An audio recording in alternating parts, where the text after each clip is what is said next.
प्राचीन काल में समुद्र से मिलने वाली कौड़ियां थी भारत की पहली मुद्रा। शेरशाह सूरी का वो चांदी का सिक्का जो आज पूरी दुनिया में हमारी पहचान है। 1861 में आए पहले सरकारी कागजी नोट और अब यूपीआई का नया जमाना।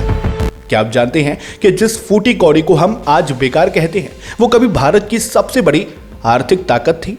आखिर कैसे एक समुद्री कौड़ी से शुरू हुआ सफर आज डिजिटल ई-रूपी तक पहुंचा है। चलिए जानते हैं मुद्रा का वो इतिहास जो आपने कभी नहीं सुना होगा।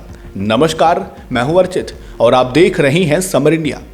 आज के इस डिजिटल युग में जब हम खरीदारी के बाद जेब टटोलने के बजाय मोबाइल निकालते हैं और एक क्लिक में भुगतान कर देते हैं, तब शायद ही कोई ये सोचता हो कि कभी इसी भारत भूमि पर सौदे फूटी कौड़ी और दमड़ी में हुआ करते थे। आज का ये आधुनिक और तेज रफ्तार डिजिटल भुगतान तंत्र दरअसल हजारों वर्षों की उस यात्रा का परिणाम है जिसने भारतीय मुद्रा को समय के साथ बदलते देखा। प्राचीन भारत में जब सिक्कों का प्रचलन नहीं था तब लेन देन का माध्यम बनी थी कौड़ी।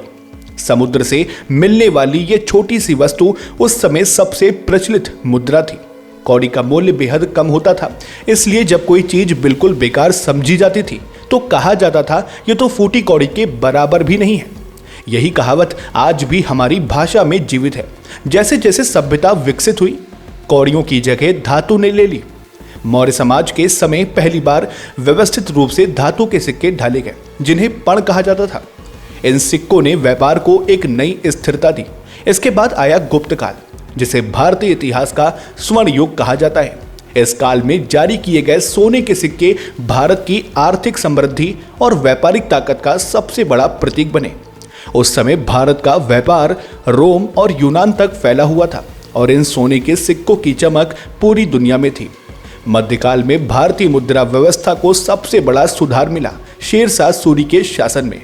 बहुत कम लोग जानते हैं कि आज हम जिसे रुपया कहते हैं उसकी नींव शेरशाह सूरी ने ही रखी थी। उन्होंने चांदी का एक सिक्का चलाया जिसका नाम रुपया रखा गया। यह सिक्का वजन और शुद्धता में इतना सटीक था कि यह आगे चलकर आधुनिक भारतीय मुद्रा की आधारशिला बना।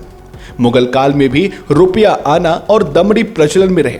गांवों में तो लंबे समय तक दमड़ी और कौड़ी से ही छोटी छोटी जरूरतें पूरी होती थी। ब्रिटिश शासन के दौरान भारतीय मुद्रा में एक क्रांतिकारी बदलाव आया। वर्ष 1861 में पहली बार भारत में सरकारी कागजी नोट जारी किए गए। इससे भारी भरकम सिक्कों को ढोने की मजबूरी खत्म हुई और व्यापार का दायरा बढ़ गया। आजादी के बाद 1957 में भारत ने दशमलव प्रणाली अपनाई, जहां 1 रुपया 100 पैसों के बराबर तय किया गया। इसी के साथ आना, दमड़ी और पाई इतिहास के पन्नों में दर्ज हो गए।